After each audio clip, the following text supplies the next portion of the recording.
came here to win. We're gonna give everything. S-I-C-K on the run. S-I-C-K, sick.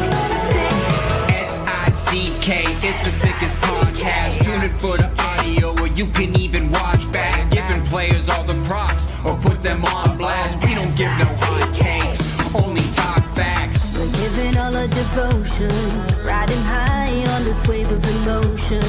Going all out, yeah, cause this is our time. No, ain't no stopping us till we reach the finish line. All in, we came here to win. We're gonna give everything. S-I-C-K on the run. S-I-C-K, sick, sick. On fire, we're ready to fight. We'll bring the house down tonight. S-I-C-K on the run. S-I-C-K, sick, sick. Play it on the car ride, play it when you lounge. X and O, you know that we can hold it down. Shout out to my man Sammy, got it off the ground. And to all the listeners tuned in right now, got debates, analysis, and speculation. This is sports talk for the new generation. You know where to find us, got a reputation. Sick podcast, your #1 sports destination. We're giving all our devotion, riding high on this wave of emotion. Going all out, yeah, cause this is our time. No, ain't no stopping us till we reach the finish line. All in, we came here to win. We're gonna give everything. S-I-C-K on the run. S-I-C-K, sick, sick. On fire, we're ready to fight. We'll bring the house down tonight. S-I-C-K on the run. S-I-C-K, sick, sick. S-I-C-K, it's the sickest podcast. Tune in for the audio, or you can even watch back. Giving players all the props, or put them on blast. We don't give no hot takes, only talk back. S-I-C-K, S-I-C-K, S-I-C-K, S-I-C-K, S-I-C-K, S-I-C-K, S-I-C-K. All in, we came here to win. We're gonna give everything. S-I-C-K on the run. S-I-C-K, sick, sick. S-I-C-K, it's the sickest podcast. Tune in for the audio, or you can even watch back. Giving players all the props, or put them on blast. We don't give no hot takes, only talk facts. We're giving all our devotion, riding high on this wave of emotion. Going all out, yeah, cause this is our time. No, ain't no stopping us till we reach the finish line. All in, we came here to win. We're gonna give everything. S-I-C-K on the run. S-I-C-K, sick, sick. On fire, we're ready to fight. We'll bring the house down tonight. S-I-C-K on the run. S-I-C-K, sick, sick. Play it on the car ride, play it when you lounge. X and O, you know that we can hold it down. Shout out to my man Sammy, got it off the ground. And to all the listeners tuned in right now, got debates, analysis, and speculation. This is sports talk for the new generation. You know where to find us, got a reputation. Sick podcast, your #1 sports destination. Giving all our devotion, riding high on this wave of emotion. Going all out, yeah, cause this is our time.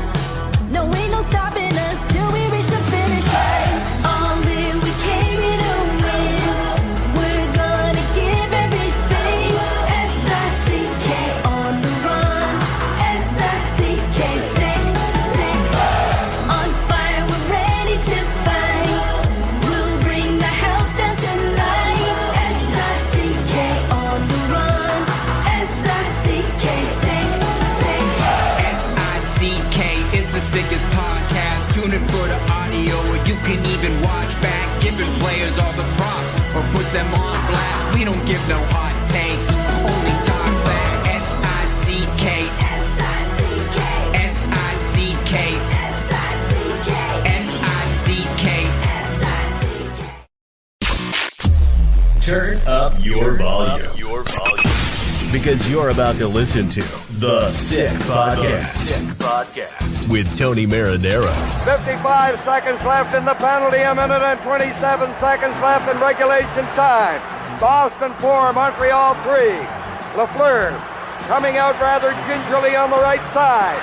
He gives it into Lemaire, back to Lafleur. Oh! The sickest Montreal Canadiens podcast. You're in the ball! Sports entertainment like no other. Rejoint, on lui fait perdre la rondelle, une passe devant. Et c'est le dégagement, et ce sera la victoire des Canadiens. Coupe Stanley pour les Canadiens, le 23e de l'histoire. You found the dogs! John, you found the dogs! He found the dogs! And all together, they worked the young team to the top. And now, a 24th Stanley Cup banner will hang from the rafters of the famous Forum in Montreal. The Canadiens win the Stanley Cup! Brought to you by Energy Transportation Group. Driven to be different. La Vida TV. Embrace your true nature. And Playground, your premier gaming destination. It's gonna be sick. Marinaro on this Thursday, August 1st. Hope you're all doing well. Thank you for watching us on YouTube, on Facebook, and on Twitter. And once again, in all transparency, I am still in Spain and recording this from Spain. And that's why I'm recording a little bit earlier on in the day, but you're watching now, and thank you very much for watching. Without further ado, I'll tell you who this show is brought to you by. The Sick Podcast is brought to you by Energy Transportation Group, a leading full-service logistics provider serving all North America. They are driven to be different. Also brought to you in part by Bittt Tibi, brewed in Quebec, a winner of a dozen international awards. Bittt Tibi offers quality microbrewery beers made with premium ingredients for everyone's taste. Bittt Tibi. Embrace your true nature. Also brought to you in part by Playground. Experience their world-renowned poker experience with free food and drinks at their cash game tables, a bad big jackpot. That's over $1.1 million in climbing, weekly promotions, daily tournaments, unmatched customer service. Why play anywhere else? Located just over the Mercier Bridge, only minutes from downtown Montreal. Playground. We'll give a shout out to Betway, and I'll talk to you about them in just a couple of minutes. But first and foremost, I bring in former NHLer. You can see him, of course, on TVA Sport every now and then. He is Philippe Boucher. Comment vas-tu, mon chum? Ça va bien, merci. Toi, how's Spain, my friend? Enjoying it? Spain is really, really nice, I have to tell you. Very, very much enjoying it. Yeah, very much enjoying it, for sure. Where are you right now? Quebec City, yeah. A few friends of mine just came back from Spain. Been there once, so hopefully I'll go back soon. But Quebec is beautiful right now, enjoying the lake and a little bit of golfing and enjoying the kids and everything. So it's been a fun summer. I am probably about an hour 20 from Malaga Airport. And I'm on the Spain side in an area called La Linea, which is right before the Gibraltar border, which is a UK colony. I don't know if you've ever been to Gibraltar before, but it's unbelievable. Gibraltar is unbelievable. Listen, they call it the mini Monaco, to give you an idea. Wow. Yeah. Look it up. I'll have to go there once in a while. I've been to Malaga and Marbella and Porto Banús, I believe. Those are the places. Well, Marbella and Puerto Banús, where the marina is and stuff like that, are like two of the most beautiful areas. The most beautiful areas in the entire Costa del Sol, right? Yeah. I actually have my wife and my son coming down next week, so we'll bring them there, and I've been here for a couple of weeks already, and my son's going to be playing in the first division Gibraltar Pro League. Wow. So yeah, they thank you. They got their first game on the 16th of August. So I extended my stay, to tell you the truth, because I always promised him that I'd be there for his first game, and I've been bringing him to every game since he was 4. It wouldn't make sense if I missed his first one, right? True. All right. Okay. So look, it's been the theme of the show, but we really have no other choice. I mean, I don't remember when was the last time the Canadiens operated like this 3 days in a row. They pull off 3 signings, all to their defensemen, to have them locked up for a couple of years to 6 years. Jack Eye first, a 2-year deal at $1.3 million per season. Barron next, a 2-year deal at $1.15 million per season. And Kaiden Guhle, right after that, a 6-year deal at $5.55 million per season that kicks in after next season. Were you at all surprised with any contract, any term, the fact that there hasn't been any movement on the fence? There was rumors that Marchessault was a target in the summer. I'm hoping they're going to improve the offensive core and the goal scoring ability of the team. But we've known for a long time on the defense that they've had a lot of good young players. There's still some that needs to be signed or needs to access the NHL. But when you look at it, the one I'm surprised a little bit is Barron on a 2-year deal, because you get Reinbacher coming in, Mailloux coming in, Hudson coming in. Is he really going to play in the NHL all the time? Is he the lock for the number 7 guy? Maybe. So I'm surprised about that one. On the 2-year deal, Jack Guy, I'm not surprised at all. You got to keep him. I think he's unique. He's a big boy, likes to play physical, seems to want to be a leader on the team also. And then Guhle, I'm the one that I couldn't wait to see the length of the contract and the amount of the money. And I think it's a fair deal. As soon as I saw him skate as a 19-year-old with Team Canada, and I was on GC the following week, and I said, listen, this guy's going to play 1,000 game in the NHL. He was at the World Junior training camp skating with the U18. They mixed the team together. He was the leader. He was the hardest working guy on the team on the ice. He looked like a good leader to that young group there, and somebody that's a true professional. So I'm not surprised at all with Guhle. I like the length of the contract. Like when you sign a certain contract, you need to be sure about what they can do on the ice, and then they can improve. But you really need to know what you have off the ice when you go on a long-term contract. And I think with Kaiden Guhle, you get a good defenseman. Is he going to be a number 1 guy? Is he going to be the guy you can build around like a Hedman? No, he's not. Is he going to be a very good guy that you're going to win with one day? Probably. Jack Guy is a little bit different. Barron's going to be a good support guy that you're going to be able to move if you need to move him when Mailloux comes in. I'm just curious to see how the other guys, I was Reinbacher going to go. I was Mailloux going to go. And are you going to be able to push people out? Struble, Hudson. There's going to be a lot of pushing at the door. And what Martin used to say, training camp, where grab a chair. If you want to be on our team, grab a chair. Well, there's going to be some chairs missing for all those good young defensemen. So it's going to be an interesting training camp. For me, when Guhle arrived with the Canadiens, the first thing that caught my attention was his maturity. Mm-hmm. Like he approached the media and he approached the game and he approached the practices and he approached everything as if he was a 7-year veteran in the National Hockey League. And he was just starting. And it was like, this guy's different. He's different than everyone else. And, scouting players and projecting, it's not an easy thing to do. No. But, when you said this guy's going to play 1,000 games in the National Hockey League, for him, it's a little bit easier to project. It's just, there's too many signs there that he does everything right. Yeah.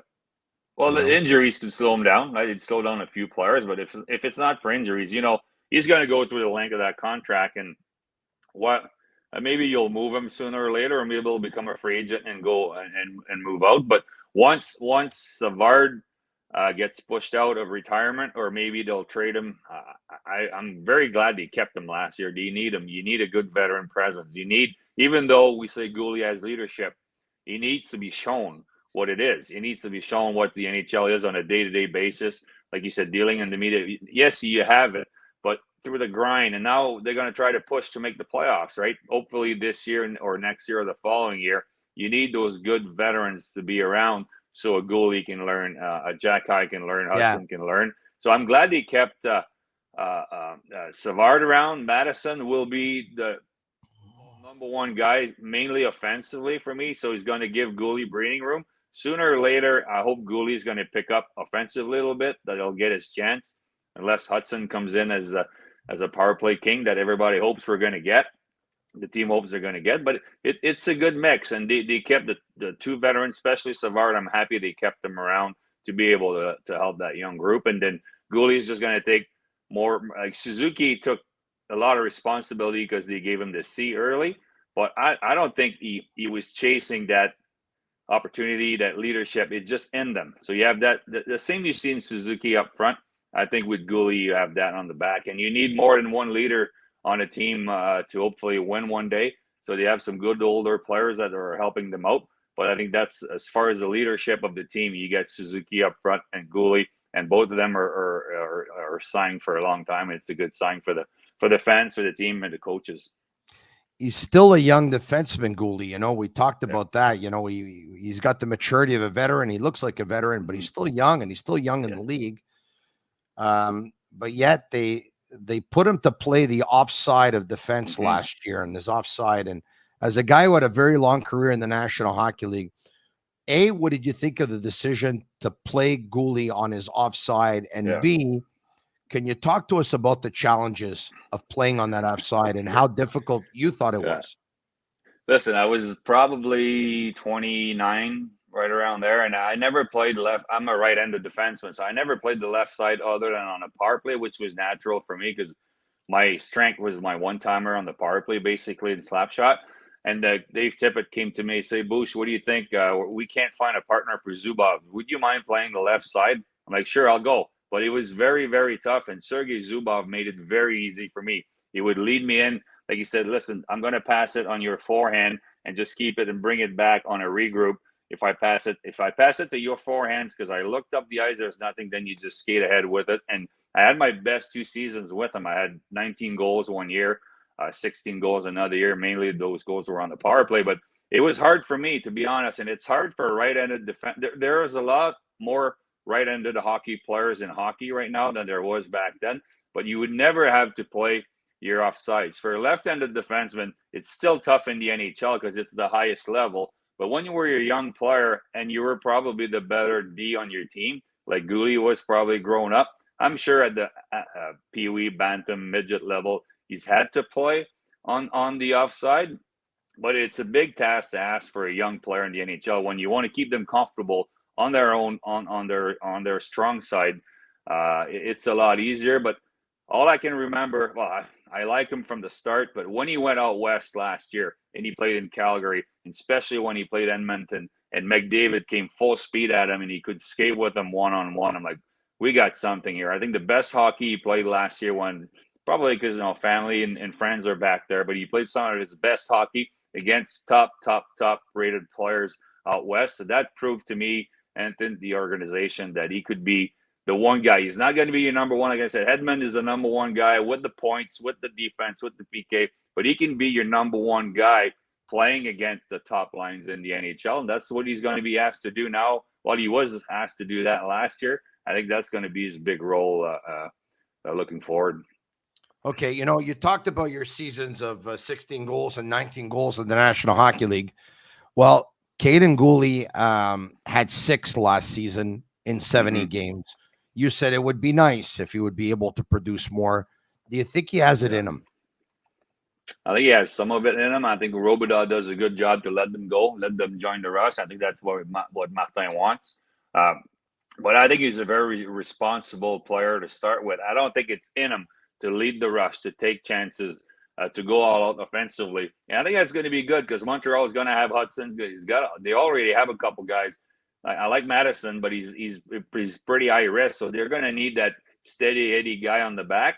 But I think in due times, he's probably going to be on the second power play, moving forward, and he's going to get some goals. He's going to reach probably the 10-goal mark here and there in his career and 30, 40 points. But I think what they're looking in him to be is somebody that can play against anybody. So defense first, good puck mover. He's a very good puck mover. And I think with experience, placing shots on net and looking for tips and looking for screens and a little bit of more power play time, he's going to be able to score some goals because he has that ability, that talent. I'm going to agree with you on one thing and disagree with you on another. Are you ready? Mm-hmm. Yeah. So here's a guy who picked up 11 goals and I think 64 games in the Western Hockey League, right? So he never put up 30-goal seasons, all right, or whatever. So 10's a respectable number. Yeah. I think he'll hit 10. I agree with you on that. I don't think we're going to see him on the power play. And keep in mind, this is a Montreal Canadiens team. And there's a lot of teams in the National Hockey League that in 2024 like to deploy 5 forwards on the power play. That's number one. Like that. Number two, there's a Canadiens. We're talking about a Canadiens team that has Michael Matheson at least for the next couple of seasons. If he doesn't get moved, he might even be here longer than that. you have Lane Hudson, and then after that on the horizon, you have Logan Mailloux and David Reinbacher. I think the way Guhle plays, tough, physical, clearing the front of the net. He's not the only one. I mean, Struble and Jacky obviously have that game too. And Guhle's got a much higher ceiling and a lot of other qualities. I don't think we're going to see him on the power. I mean, you might see him on a power play here and there. I don't disagree with you. And hopefully Hudson can take the lead and Madison stays around. Madison's done a good job. I don't like 5 forwards on the power play. It kills me to watch that on any team, and it was hard to see when watch in Montreal. I hate that. Well, I like the defenseman, right? I like but to me, I was able to be on the power play. It was hard for me to get on that first unit in Dallas because Zubov was the anchor. He was there anyway, and we had a good team. We had the Turgeon and the Guerin and the Harnett and Ribeiro and all that. But once I got to be on that first unit, that's where you get a lot of points. And then most teams will have 2 Ds on the second unit. When I played, nowadays you see a lot of coaches taking chances with only 1 D also in the second unit. So I don't disagree with you. I think he's going to touch the power play here and there, but he's not. That's not why they signed him on a long-term contract for $5-something million. It's to be the guy, to be a leader and a guy they can count on. A guy that should be in the lineup night after night after night against the top players. A shout out to Betway. They're a leading global online betting gaming brand. Follow your gut instinct. Go with Betway. Go on Betway.com or scan the QR code to join the action. Must be 18 years old and play responsibly. Okay. You talked about Mailloux. Here's a guy who played the last game of the season for the Montreal Canadiens. Francis Bouillon, I think, told my buddies Max Lapierre and Guillaume Latendresse on the Push Bleu at one point late in the season last season that the player playing for the Laval Rocket that was closest to the National Hockey League was Mailloux. But now you see all these players signing and Barron signing, Guhle signing, Jacky signing. Savard's already signed. He hasn't been moved yet. He's in the final year of his contract. Chances are if he's moved, he'll be moved within a month of the deadline, maybe the week of the deadline, maybe the day of the deadline. Matheson's got 2 years left on his contract. Hudson played the last couple of games. It just seems to me that it becomes a numbers game here. A numbers game that means it's not quite Mailloux's time yet. Or do you think it plays itself out at camp? I think a lot of it's going to be played out at camp. Hudson, we'll see what he can do. Barron can be the problem is you only dress 6 guys. You very rarely play with 7 Ds in the NHL. That's the one thing I hated too when we dress 7 guys or when I coach in junior. So you only dress 6, and you used to keep 8 defensemen in the lineup because it's easier to play. You're stuck out west. It's a lot easier to play a D on forward if you can't call someone up. But nowadays it's so easy to travel. Laval is right next to Montreal, so they're going to keep probably only 7 Ds. And mainly for the reason that those kids need to play. You don't sit a 30-year-old. You're going to sit a 22, 23, 20-year-old if you keep 8 defensemen. So it's going to be played out at camp. I wouldn't be surprised that they would prefer to keep Barron or someone else as a 7 guy. Struble that played a little bit in the NHL. Even Harris might be pushed out to be that 6-7 guys depending on how everyone plays. And I wouldn't be surprised unless he hasn't. Now, when I was 19, I scored 3 goals. I had the best camp of my life, and they kept me in the NHL, and I wasn't ready at all. And then I should have went back. Unless Mailloux has the best camp of his life, he's probably going to be in Laval again. But sooner or later, with the big minutes, with the size he has, and the more experience, he's going to push someone out, and then the organization is going to have to make a decision because you don't want to keep him as a 7 guy. You don't want to play him 1 out of 3 games. He needs to play minutes. He needs to play PK, power play against top guys. But I wouldn't bet on him on it right now that he's going to be a mainstay with the team at game 1. But I'm not going to bet against him to push someone out as the year goes along. And then that's what happens when you have so many good young defensemen. And they knew what they had, and they still drafted linebackers. Nashville did it for years. He drafted first round, second round, first round, second round. He took Ds after Ds after Ds, and they were able to move to Seth Jones and the Suter and a lot of guys. Shea Weber, we know that. So they were able to do that because everybody's looking for depth on defense. Montreal has it, And I'm hoping Mayu is having a good summer, and with the one goal in mind is to push someone out, because he has a lot of ability. He can put the puck in the net. He can be physical. He can clear the front of the net. I saw him play in the AHL last year a little bit. It was good some nights, not so good some other nights, but he's still very young. But it's good for him to play the minutes, and then training camp's going to be key. It's going to be a very interesting training camp. And I might say we're only talking about these here, which is fine. But I'm hoping from day one of training camp, and I've talked to some people around the organization, it's okay to hockey school. It's okay to skills. It's okay, Dr. Shot. All that is okay. You need to keep everyone around. But I'm hoping from day one of training camp, we're going to tighten up a lot of things. Tighten up the forecheck, tighten up the D zone, tighten up how to play with the lead, tighten up a few things. And then once we do that, if we want to play really to win hockey games, because now we're it seems like they're allowed to talk about playoffs now, which nobody was allowed to talk about it. If you want to make the playoffs, you're going to need to tighten a lot of things. And then once you do that, maybe other guys will start to rise up that can play the game a little bit better, that can play the game when they're tighter, that are a little bit bigger, like Mayu on defense. So depending on how the organization is approaching step, which to me is to challenge for the playoffs, to add older guys or Marchessault. It didn't work in the summer, but that next step is coming. Whether it's through a trade at training camp, trade at the deadline, we're always thinking trade about selling players.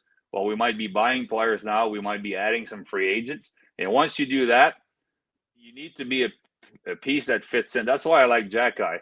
Like, whatever, even though you go sign let's say you sign a number one defenseman, he's going to have a role on the organization. He's going to be the fifth or sixth guy, physical, killing penalties that can do something. And then you want to be one of those pieces that fit, and Mayu needs to fit in sooner or later. Yeah, and listen, and we should point out as well that it's not because they signed Justin Barron for 2 years that it necessarily means that he's going to be here for 2 years. Because if Mayu has an incredible camp, and they decide to, this guy's got to start in Montreal, right-handed defenseman. At that point, nothing says that you can't put Justin Barron on the trademark. Exactly. $1.5 million per season. It's a very digestible contract. Still at a very young age, an untapped potential so far. I don't think he's hit his ceiling. I don't think he's anywhere close. A lot of great teams kid, could great be tempted, kid, great player. Yeah, he could help any other teams in the NHL that doesn't have as much. But your coaching, would he be in your top 6 or 7? Justin Barron. I would have to wait at training camp. He makes a lot of mistakes defensively. He's been scoring a lot of nice goals. He was helpful offensively in the style that we want to play. But if we tighten things up and we want to win hockey games and be bigger and physical, it would be hard for me to have him fit in. But that being said, again, he's NHL caliber, and he would be easy to move, easy to keep as a 7th guy, because if somebody gets hurt, he can play. But I think training camp and how the season is going to start is going to dictate a lot of where he's going to be. I wouldn't be surprised if Hudson comes in and Struble comes in. We haven't really talked about him a lot, but he had some good stretches last year with the team. So there's going to be a lot of pushing and shoving to stay in the lineup. You said something that caught my attention. Okay, the hockey school and all that stuff, it's fine, but I want to see them tighten up. I want to see them work on the forecheck. I want to see them work on maybe defensive schemes and all that stuff. Let's be honest. In the last couple of years, the Canadiens didn't make the playoffs. No one bet on them to make the playoffs. Everyone knew it was a rebuilding. So it makes sense to me what they did. Player development, skill development. So obviously, the fact that you're saying work on other facets, like, I don't think they've concentrated on defensive and defensive system schemes all that much since Marty St. Louis got here. And I understand why. Once again, you're rebuilding. You might as well try and do as much as you can to make that skill come out of the players. But do you think it's realistic for the Canadiens to go where they were in the standings last year, to make the playoffs this year, to actually change the mentality of what the camp should look like and how some of the practices are run, to work on some of those things that you're talking about? Well, you broke up for a little bit, but I think I got most of what you said.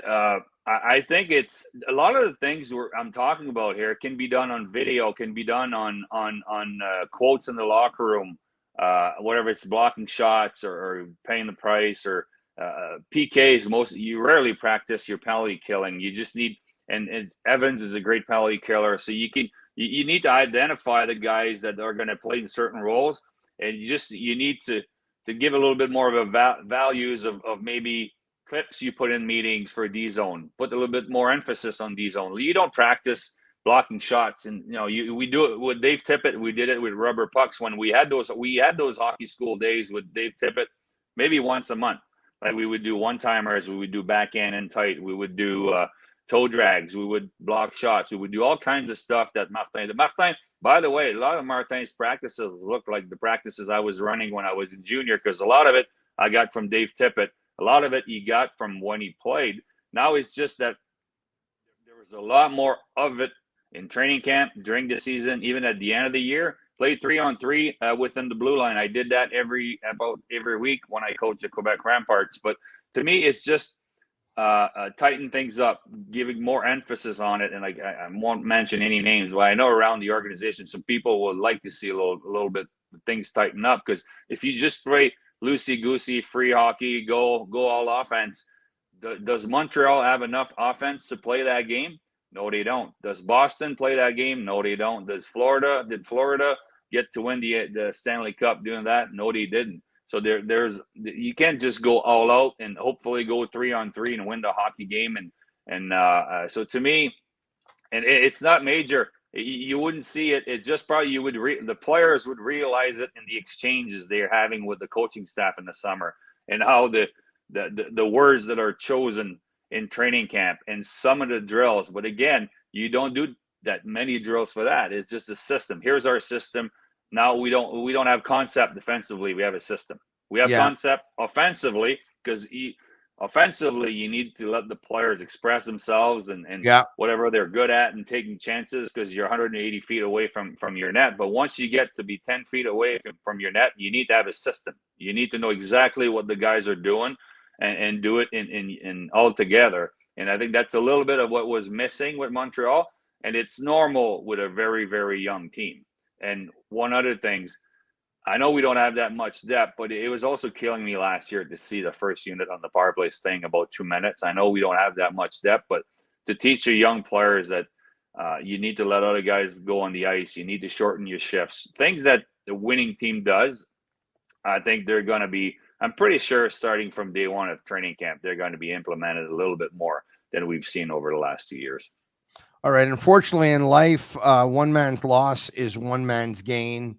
A broken leg for Raphael Harvey-Pinard, which probably couldn't happen at a worse time for him, because it was a bad season last year, hoping to bounce back this season. He underwent successful surgery, but still at that, we're talking about 4 months. Who's going to be the biggest beneficiary of him being out of the lineup? Hard to tell. Is Barré Boulet. I like him a lot. Completely different player. When they picked up Colin White, I believe, on waivers, I was kind of mad, to be honest, because I know Barré Boulet for a long time. Why don't we pick up a guy from our area that could help the Montreal Canadiens offensively? So Barré Boulet could be the one that could benefit. Joshua Roy, right? We him and put him in, but like Harvey-Pinard has the ability, first, like I said about Ben, he could be the best 13th forward in the NHL. He's a good person, good in the locker room, smile on his face, means well. But he can also pop in on the third and fourth line. I believe Barré Boulet is going to benefit from that. And there's going to be on defense, it's going to be hard for Mayu to cause a surprise at training camp. I think up front there's a lot more chairs that are available there for anybody that shows up and wants to grab a chair, a jersey, and start the season in the NHL. But I would keep my eyes on Barré Boulet. He's from here, from my area in Quebec. My son knows him really well. I'm hearing he's preparing really well for training camp, wants to make a statement.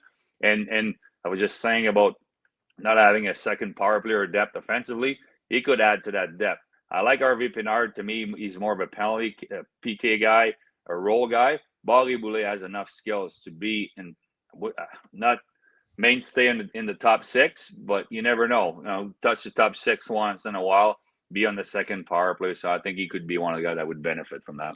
Phil, we haven't talked about this in the media for a while, but after Alex Burrows let it be known that, guys, family life, I'm not so sure I want to do this, takes up a lot of my time.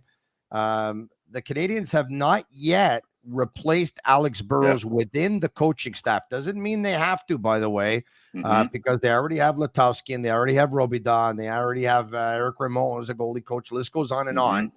My question to you is, A, should they? And B, if so, do you have a name? Should they?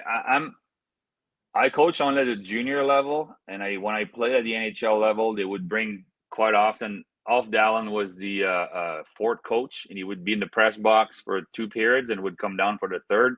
To me, that's a lot of people behind the bench at 4 coaches. So I don't have any issues. I lost you here. I don't hear you. You hear me? Yeah. I lost you here. You still hear me or not? I hear you now. Yes, I do. Okay. Continue. Yeah.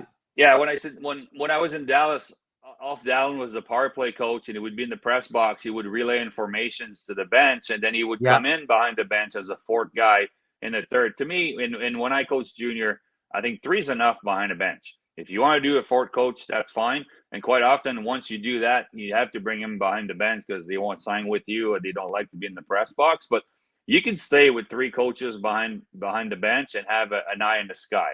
That's what a lot of teams do. I would bring in probably, it's hard to say, someone with experience, somebody that's been around, not somebody that would be a threat for Martin's job as a head coach.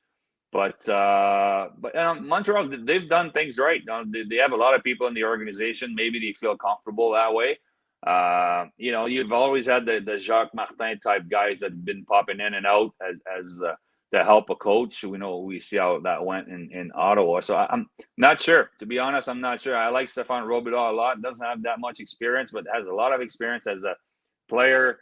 A little bit of coaching before. Martin is being more comfortable behind the bench, seems to be comfortable with Latowski. What's important is if you bring somebody, it's somebody that's going to add to your staff, not challenge your staff, but not a threat. So I'm curious. I don't really have hear Guy Boucher and this. Guy Boucher, to me, he's qualified, but he'd probably be more of a threat than anything else if he comes in. It's just a name that popped up like that, but I'm not sure. The Montreal, they've done things right. No, I think they got the right guy in Laval, the right guys in Laval now.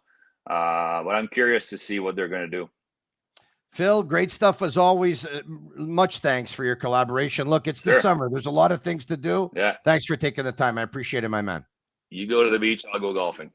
All right, we'll do. Okay. And we definitely will do that. Yeah. All right. I'll go to the beach. You go golfing. Marinaro, once again, special thanks to Energy Transportation Group, to Bittt, to Tibi, to Playground, and to Betway. And special thanks to all of you watching. And if you liked it, like it, comment sick, share it with your friends. Subscribe to our YouTube channel if you haven't already. Leave us a 5-star review on Apple. It's our way of feeling the love. For Shane Gaumont and Master Control, I'm Marinaro on the Sick Podcast. Have a good night. And that's a wrap. Hope you don't miss us too much until next time. Follow the Sick Podcast with Tony Marinaro on YouTube, Instagram, Facebook, Google Play, and Apple Podcasts. The Sick Podcast is brought to you by Energy Transportation Group, driven to be different. LaBita.tb, embrace your true nature. And Playground, your premier gaming destination.